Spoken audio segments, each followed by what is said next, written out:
Okay, welcome to Psych 230, Social Psychology. Today we're continuing on our chapter on social cognition.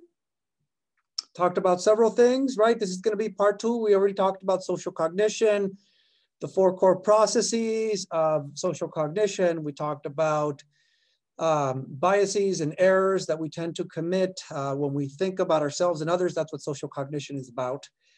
So we talked about the correspondence bias or the fundamental attribution error. We talked about the self-serving bias and several things. Oh, we're about to talk about the self-serving bias, but we talked about upward and downward social comparison, several things. So today we're starting with the self-serving bias, which is another one of these errors, another one of these biases that basically shows that we're not very scientific in our thinking. We are more emotional. A lot of these errors and these biases that we have, like I said before, the reason we commit them is because, well, one reason is because we want to protect and enhance our self-esteem, right? We want to continue to feel good about ourselves. Another one that we already talked about, that we do these things is because, of course, we want to conserve mental effort. We don't want to think that hard. So this one has to do with protecting and enhancing self-esteem, okay? When it comes to protecting and enhancing self-esteem, what we're trying to do is make ourselves feel better. So when we try to, when we think about ourselves and others, our behavior, the behavior of other people, we tend to commit this error. We tend to have this bias called the self-serving bias, which is pretty easy to understand. The self-serving bias is the tendency to take credit for successes and to blame external factors for failures. So when something good happens, we want to take credit for it, okay? And what that means is that we want to make what's called an internal attribution or a dispositional attribution when something good happens.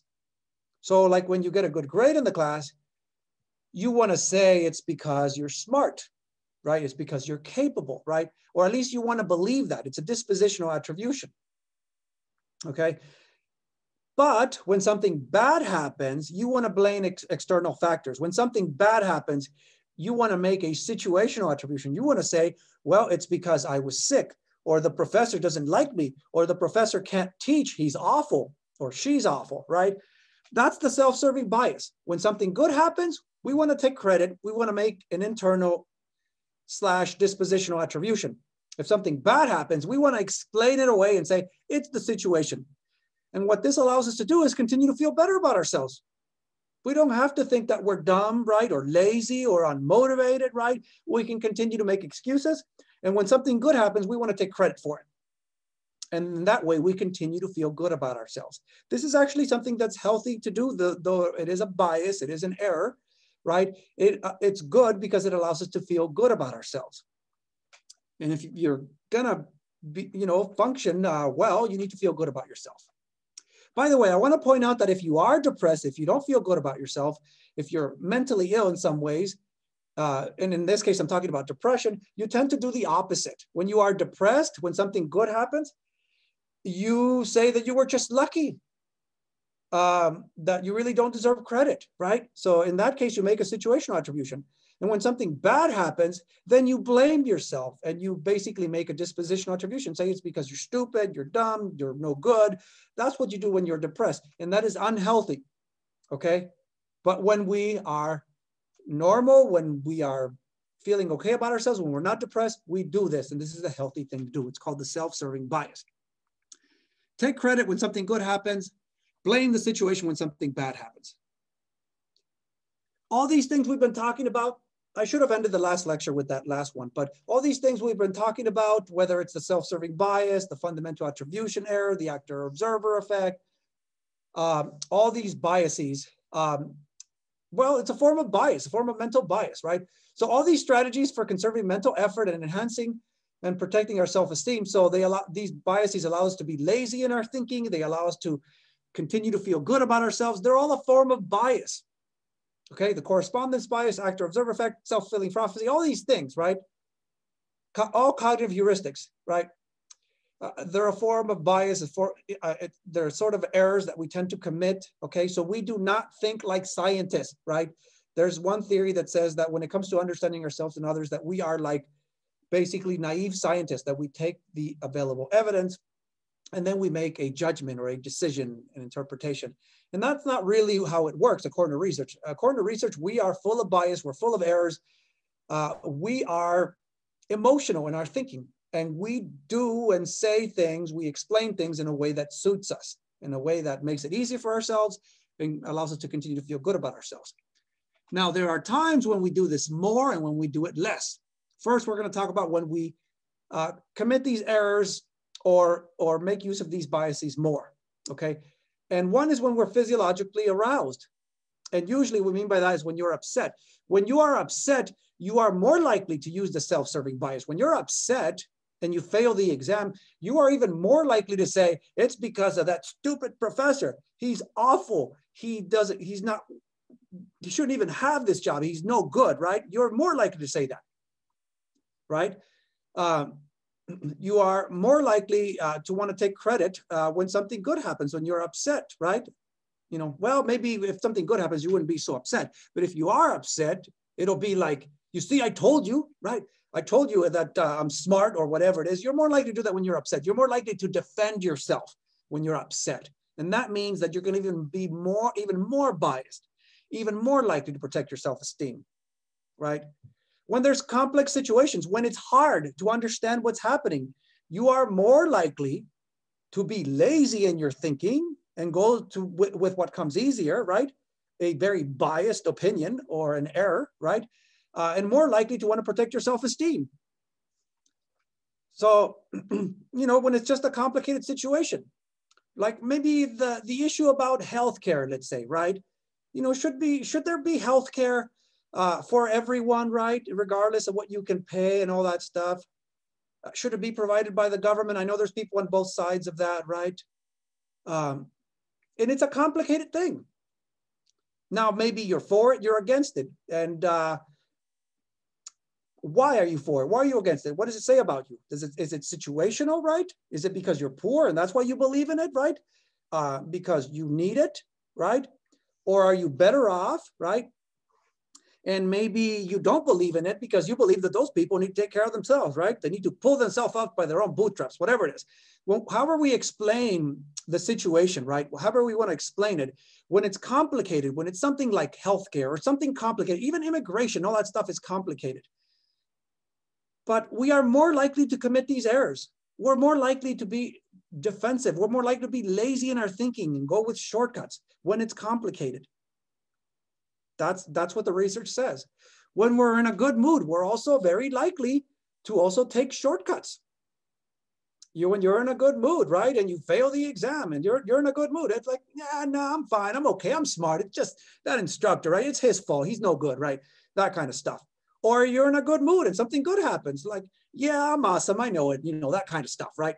You're more likely to be biased when you're in a good mood. When yourself is threatened, when they threaten you, right? And they attack you and they criticize you, you know, that you did something wrong or that, you know, that you should be expelled or fired for this or for whatever it is, that you're a bad person, then you're more likely to be defensive. And when you are defensive, you're more likely to take credit for success and blame others or the situation for failure. You're more likely to have this bias. And I think the self-serving bias captures a lot of these, okay? You're more likely to blame others. When they do something, right, you're more likely to blame them rather than give them the benefit of the doubt, right? If you're part of an individualistic culture, like we have here in the US, in Europe, in Canada, right, in Australia, basically, you know, the white Western world. Not everybody's white, but it's very diverse, right, and getting more diverse, but it's an individualistic culture. Individualistic cultures believe more in personal responsibility, personal freedom, right? Me, me, me. That's what that means, right? And what that means is that when something bad happens to you, you are going to say that it's not your fault, right? You're going to say that, oh, it's their fault. No, no, no. I'm awesome, right? There's nothing wrong with me. There's something wrong with them, right? Because it's an individualistic culture and you're taught to stand up for yourself, right? That you have freedoms and that basically you matter, so to speak. You matter more. And that leads to more bias, right? When something good happens, which, you know, in this country, we have a lot of successful people. But when something good happens, whether you get a good grade or you become rich or you get a good job, what are people likely to do when they're part of an individualistic culture? They're likely to point at themselves and say, it's me, right? It's because of me. It's because I'm smart because I work hard, right? I earned what I have, right? That kind of stuff. A lot of people are very defensive about stuff, especially rich people. I deserve what I have. I deserve all this money, these millions of dollars I make, or billions or whatever it is, because I worked hard, because I created this business. I deserve it. Me, right? You're more likely to be biased in your thinking and less likely to believe that there are plenty of people responsible for your success, plenty of people who helped you along the way. You didn't do it all by yourself. You did not. But you're less likely to realize that when you're part of an individualistic culture, because you've been taught that, because it's a place where we emphasize freedom, right? Where we emphasize individual rights and liberties and all that stuff. And that really what it means is me. That's what matters. And you're more likely to be you're even more likely to be biased in your thinking. And you're more likely to be full of it, to tell you the truth, right? You don't do it alone, even when you are successful. No, it's not just you, believe it or not. You have a mother, right? You have people who educated you, right? You have people who inspired you. You have people who help you. No one really makes it on their own. Nobody. Not even the person who was born completely homeless and didn't do it on his own. There are always people there who influence you, who lend a hand, who make things possible. But in this culture, we're taught that it's me, right? I deserve credit. Pull yourself up by your own bootstraps. If you're poor, it's your fault, right? You're not doing what you need to do to succeed. That is the culture here, right? There's a lot of that. I'm not saying everybody buys into it that strongly, but that is the viewpoint, okay? Now, there are times when we use this bias less, okay? One is when you gather more information or new information. If you take the time to think, right? And consider the opposite point of view. Is it possible that I could be wrong? What are the arguments for the other side, right? When you do that, you're less likely to be biased. When you do that, you're more likely to realize that, hey, maybe there is something wrong with me. Maybe I am wrong and they're right, right? Maybe I'm not as awesome as I think I am. You know, that kind of stuff. You're less likely to fall prey to the self-serving bias, right? When you play devil's advocate, that just basically means when you consider the opposite side, think about the other side, what they're thinking about, why they think that way. What are their arguments? It's all about gathering new information. It's all about thinking more. It's all about more mental effort. If you think more, right? If you are less lazy in your thinking, you're less likely to commit these errors, less likely to have these biases. But I do want to point out that, just because you do this doesn't mean you won't be biased. You're less likely to be biased, but you can still be biased. Because I can tell you there's plenty of smart people on both sides of just about any issue that come up with really good arguments.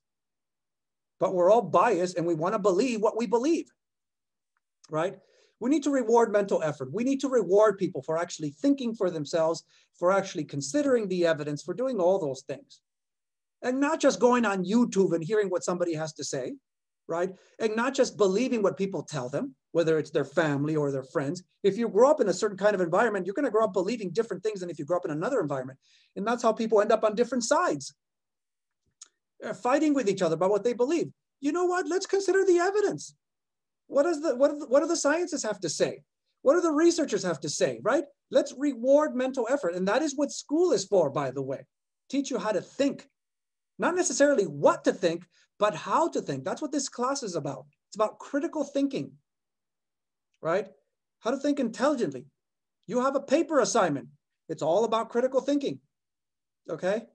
We need to reward mental effort. When somebody makes a good argument, give them credit for it, even if you don't agree with them. Say, okay, so I see your point, right? I see that you're thinking about this, right? Yeah, I give you credit for that, but I still disagree with you or whatever it is. But, reward mental effort, okay?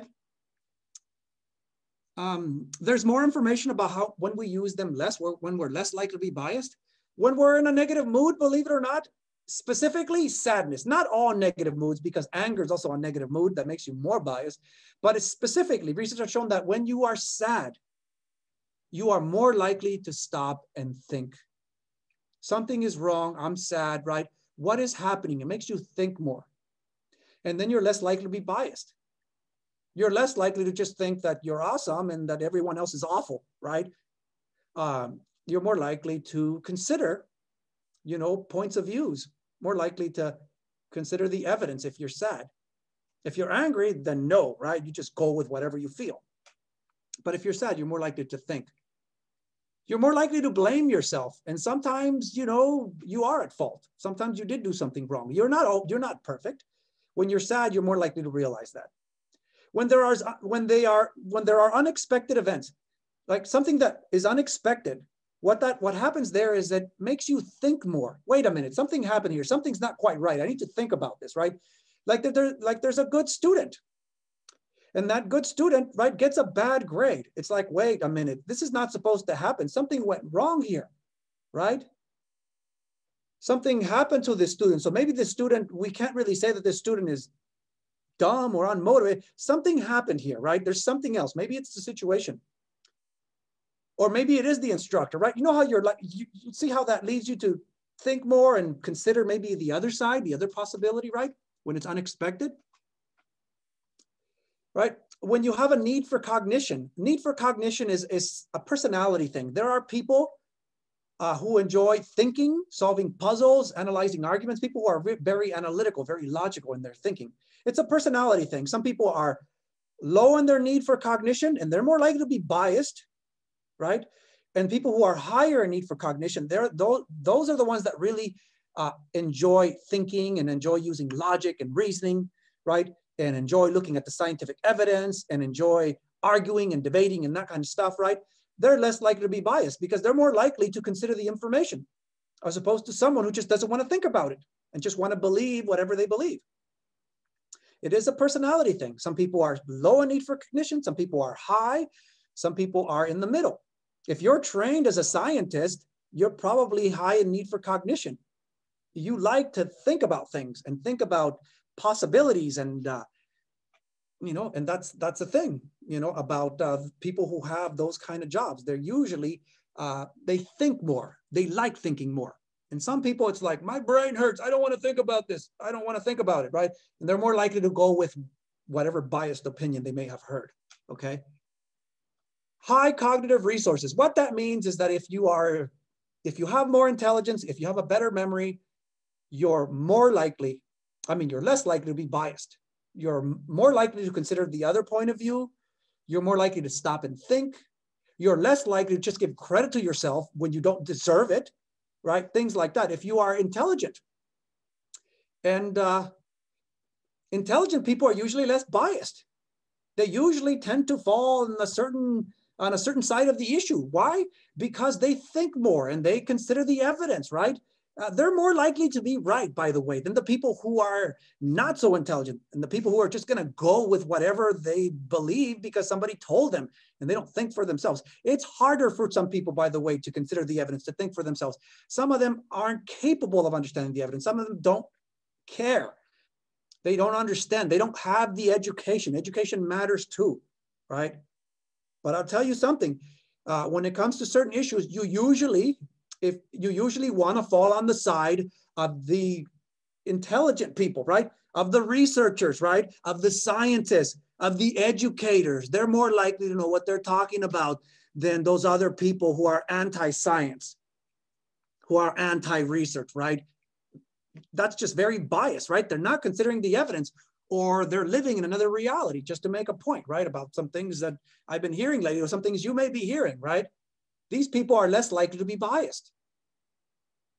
You know, who do you think is going to be more biased? Someone ranting on YouTube about something who has no background, no education in something, or the expert who's worked in the field for 40 years and who knows what he's talking about or what she's talking about, right? Keep that in mind, right? All right. There's one more thing we need to talk about, and those are theories, okay? Attributional theories. Theories that try to explain how people determine the cause of behavior. Let me say more about this. We've been talking about all these biases, all these errors, right, that we tend to commit when we use them more, when we use them less, okay? And now we're going to talk about theories that explain why we think this way, why we are the way we are. All we've done so far is talked about that here they are, right? This is what we tend to do. Here are the errors and the biases. And this is when we do it more and less. And now these theories are going to try to explain how we arrive at those things, right? What is happening in our mind, so to speak, or what is the logic, right? that lead to this sort of thinking. So this is going to be a little bit harder to understand, but I'm going to do a good job explaining it, so don't worry. The first of these theories is simpler, and the last one is more complicated. Okay, but those are attributional theories, right? Theories that help explain how we arrive at these decisions, whether it is something about me or it's something about them, whether it's disposition or situational. That's what it is really about. So here's the first theory. Oh, no, not the first theory. We're going to set up the situation for first. First, we're going to set up the example, a situation. I'm sure all of you have heard about Jack and Jill, right? It's kind of one of those little stories that you hear about as a kid, you know. You heard about something like Jack and Jill went up the hill to fetch a pail of water, right? Jack fell down and broke his crown and Jill came tumbling after. You probably heard that little thing. Okay, so it's about Jack and Jill. Not really about them fetching water, but it's about Jack proposing to Jill. So Jack decided that he wants to marry Jill, right? Well, Jack has proposed to Jill. He asked Jill to marry him. And we need to think about whether his behavior is dispositional. Is it something about Jack, something internal, right? Like he loves Jill. Or is it situational? Is it something about the situation that Jack must marry Jill because she's pregnant or something like that and doesn't want to disgrace her or doesn't want to disappoint the family, right? Or maybe it's one of those shotgun weddings, so to speak. He got her pregnant and then dad is there with the shotgun and say, you are not going to disrespect my daughter like that. You better marry her or I'm going to shoot your ass, right? That kind of stuff, right? You know, that's a shotgun wedding, okay? So this is the situation, right? Jack has proposed to Jill and we need to use, we're going to talk about a couple of theories that help us understand when the behavior is more likely to be dispositional, when it's something about Jack, when it's more likely to be situational, or when it could be something in between, what we call an interaction, which we mentioned before. So here is the first theory. And you're lucky we're doing this via Zoom, and you're going to get multiple choice questions on the exam, because if we're doing this face-to-face, paper and pencil, these would be two of our short answer questions, an application of these theories. So instead, you're just going to have to answer multiple choice questions, which means it'll be a little bit easier. First theory is called the correspondent inference theory. Okay, the correspondent inference theory says that behavior, right? You know, what Jack did, he proposed to Jill, right? Behavior corresponds to a disposition if you have these conditions.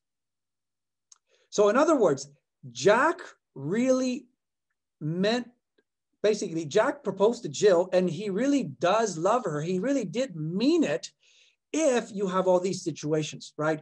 One, the first situation is, the first thing that's required is if it's intended, right? In other words, Jack meant what he said when he proposed to Jill. He wasn't joking, right? He wasn't doing that, you know, just pretending, playing around.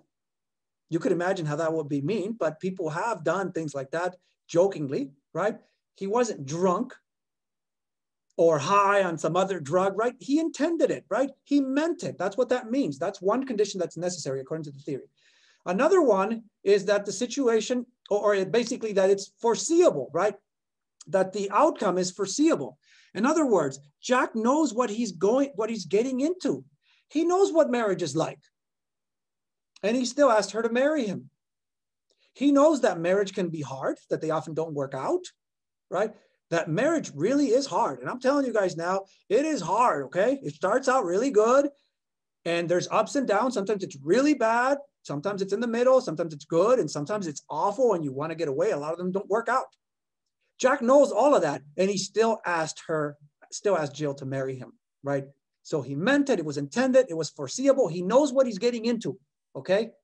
He knows marriage is tough and it involves raising children and keeping a household together and all that stuff, that it's hard. It's foreseeable. And he still did it, right? It's freely chosen. That's another condition, right? That's important, right? That needs to be present.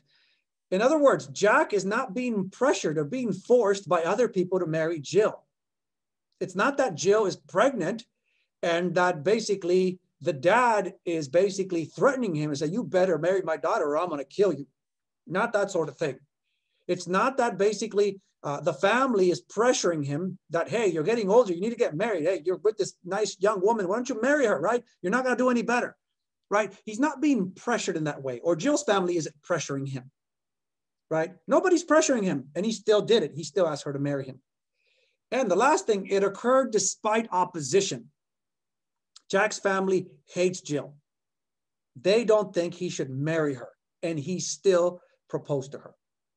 If all these things are in place, according to the theory, then that means that Jack really meant it. It's dispositional. It's a disposition. In other words, he really loves her. It's internal. That's why he asked her to marry him. Okay? That's what the correspondent inference theory says. If, by the way, any of these should not be there, then it would be situational. Like, for instance, if the intention isn't there, if he didn't mean it, right? If he was drunk, he was high, right? Or he was joking, then it's not dispositional. It's not internal. He doesn't really love her. It's situational, basically. You know, he's drunk. He doesn't know what the heck he's doing. Or he's joking. Then it's not, then it's situational, right? He doesn't really mean it. He doesn't really love her. Or maybe it's not foreseeable, right? He doesn't know what he's getting into. Then it's situational. He thinks marriage is going to be awesome and great, and he's just going to get whatever he wants, whenever he wants, and it's always going to be bliss and happiness, just like the fairy tales, and they live happily ever after. If that's what he thinks, then it's not dispositional. It's situational. He's looking to get something out of it. It's not, he didn't really mean it. Okay? If it's not freely chosen, right? Jill's dad is there with a shotgun and say, hey, I'm going to kill you if you don't marry her. Then, of course, that's situational. If he wasn't being threatened, he wouldn't do it.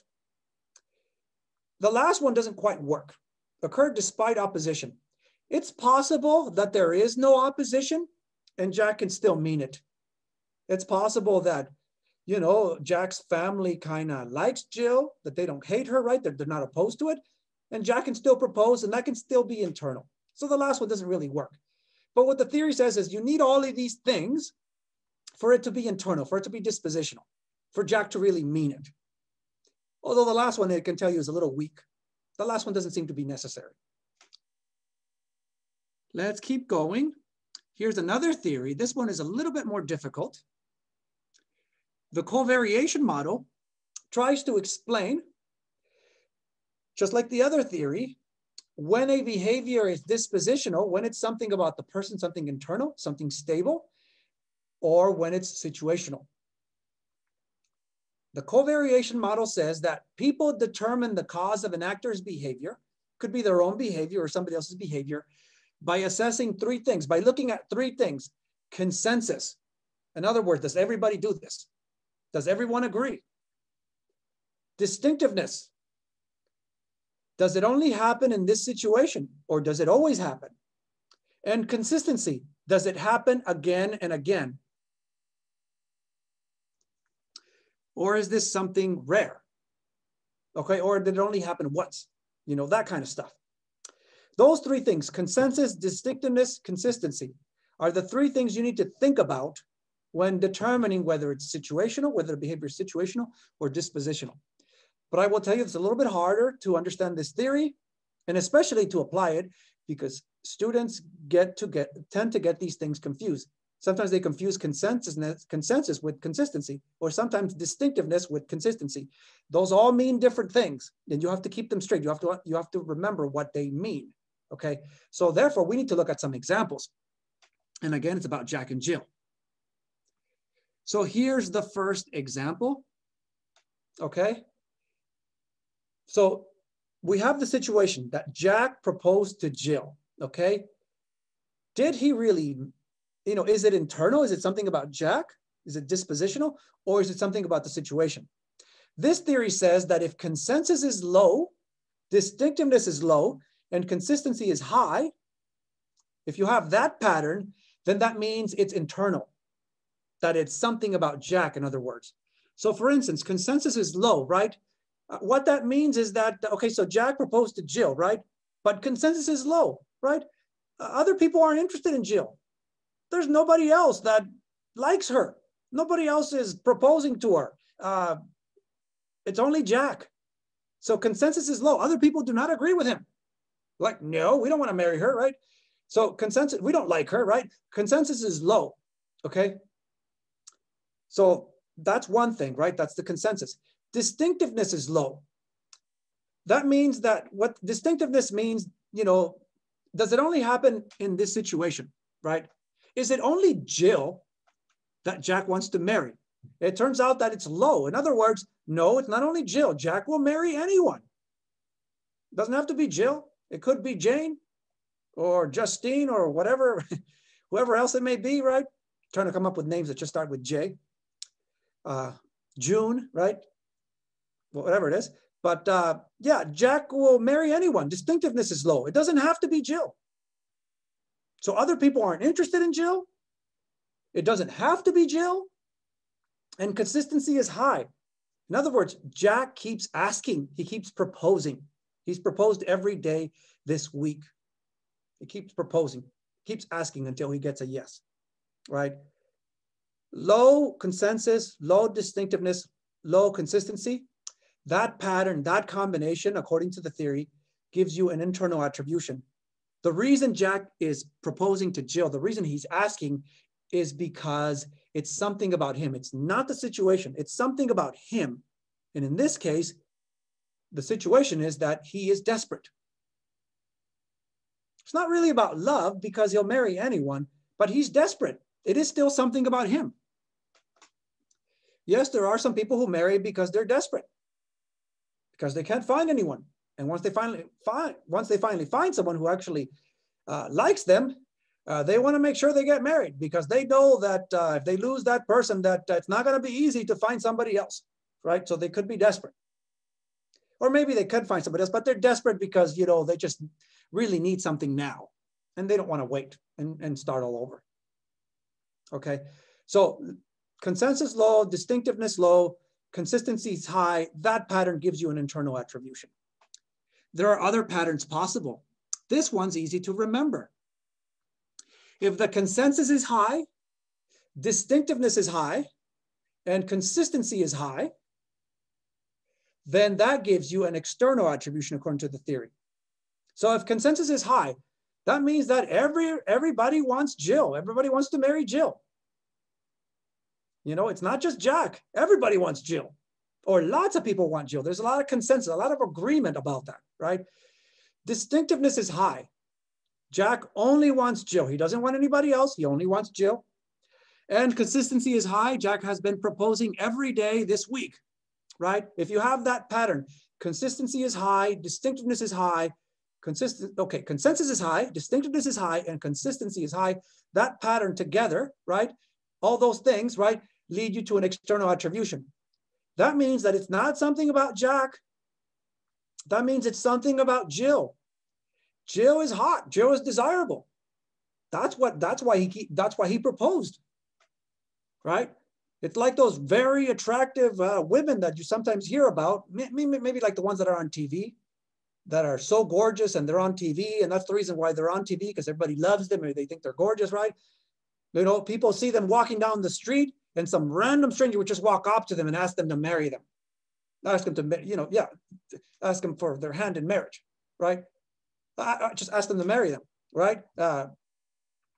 That person is very desirable. Well, actually, in this case, the other person also seems to be acting desperate, but that's what the theory says. If you have consensus is high, distinctiveness is high, consistency is high, that pattern, high, high, high, means it's external, means that it's something about that thing. That's the reason why you did it, right? It's not about you, it's something situational, okay? And then the last pattern over here, and then I'll give you another example that'll make it easier to understand and more interesting. The last pattern I'm going to present is that if consensus is low, distinctiveness is high, and consistency is high, if you have that pattern, then you have what's called an interaction, which means it's a combination of both. It's both something about the person and something about the situation, and that's called an interaction. So if consensus is low, right, other people aren't interested in Jill. Nobody else wants Jill, only Jack, right? Other people don't want her, right? It's just Jack. Distinctiveness is high, right? Jack only wants Jill. He doesn't want anybody else. And consistency is high, right? He keeps asking to marry. He keeps asking every day to marry him, right? That gives you an interaction according to the theory, right? It's something about Jack and Jill. It's something about both of them. They have that special magic, so to speak, right? They're meant for each other, something like that, right? Because nobody else wants Jill, and Jack still wants her, and he only wants Jill, right? And he keeps asking.